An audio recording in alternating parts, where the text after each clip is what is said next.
I'm here that a trial is going on, has been going on since the end of March in this country, in Budapest, and I'm kind of following this trial as much as I can, because I think that this is probably one of the most important court dramas what could happen in this what could have happened in this country in the past probably 20, 30, I don't know how many years.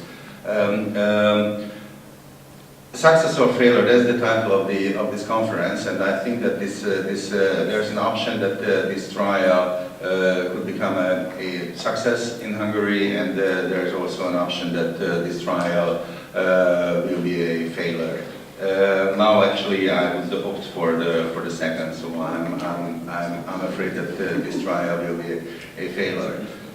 Not with the sentences, but what will be the media outcome and the effect of this trial on the general Hungarian society. I have to explain you that what is this the trial about. This trial about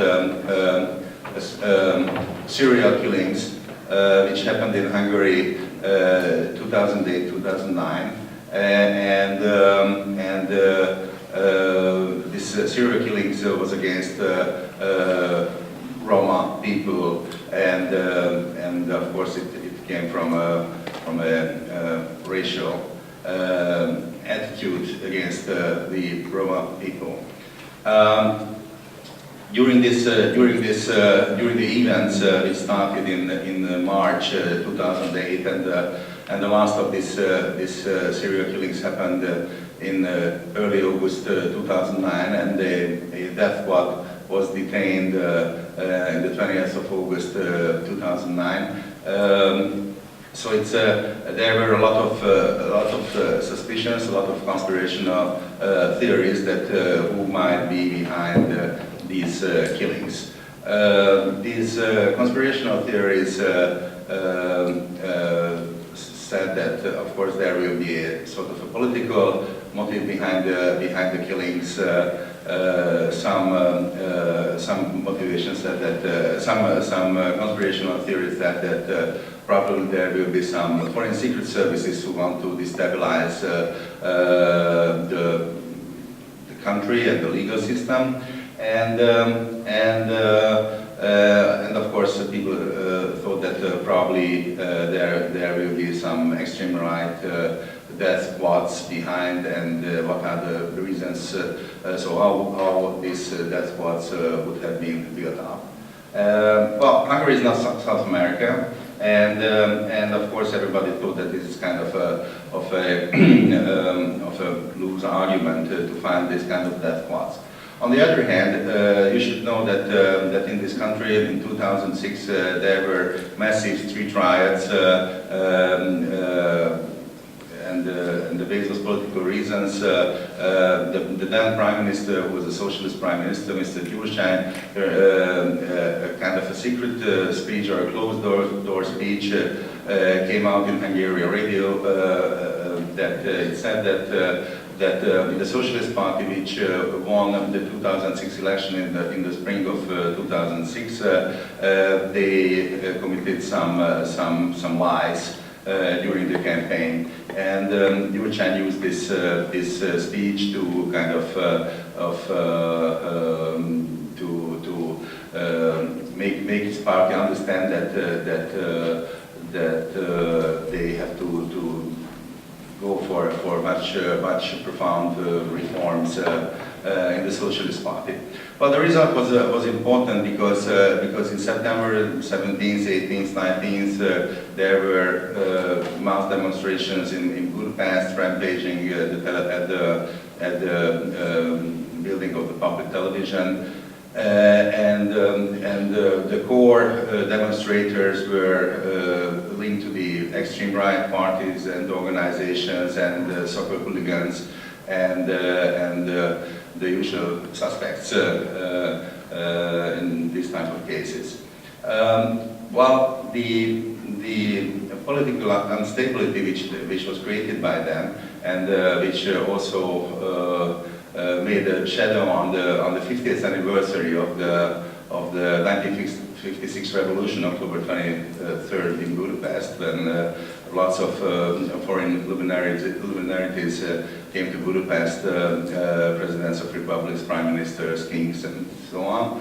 There were also, again, massive riots in Budapest, and the funny thing was that one 1950s Soviet tank was on display in the downtown Budapest, and the demonstrators managed to make this tank working, and they went with the tank against the riot police, which really created kind of a funny 1956 atmosphere of this our kind of funny, of course. That's what I mean.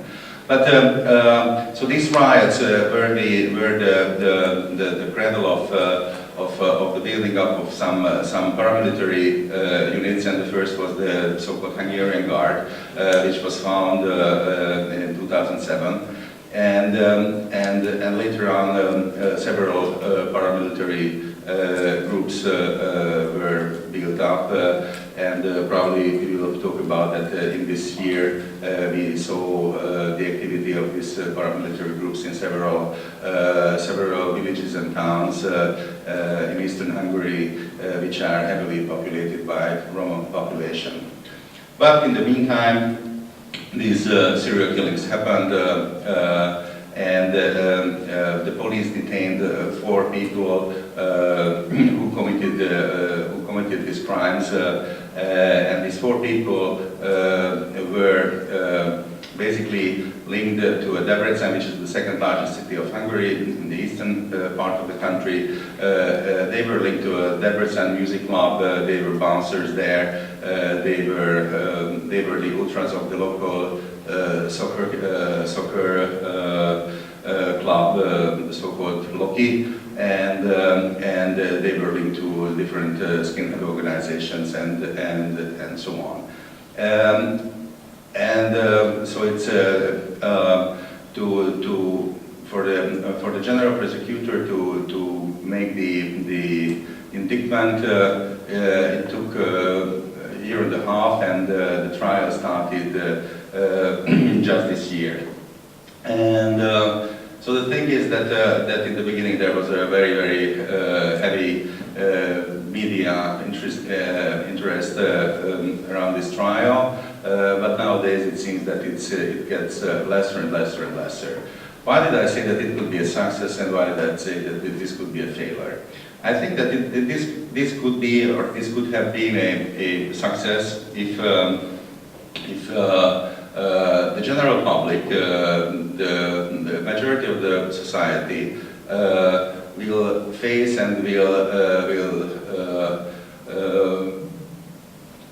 see that how far could the extreme right or the extreme right way of thinking led in this country. 6 people died in this criminal act.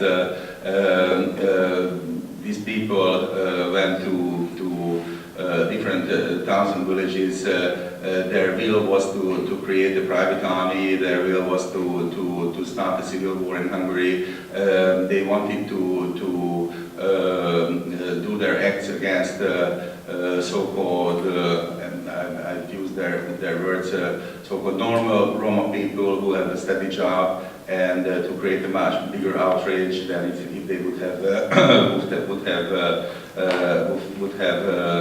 do something against criminals.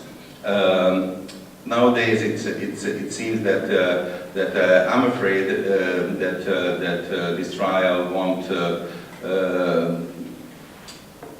do this job. So it won't create an appeasement between the Roma population in eastern Hungary and the majority of the Hungarian society.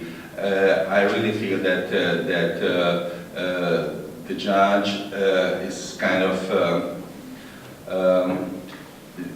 you can see a different handling of people and witnesses at the court on a racial basis, and I'm kind of afraid that this trial will be a sort of a failure.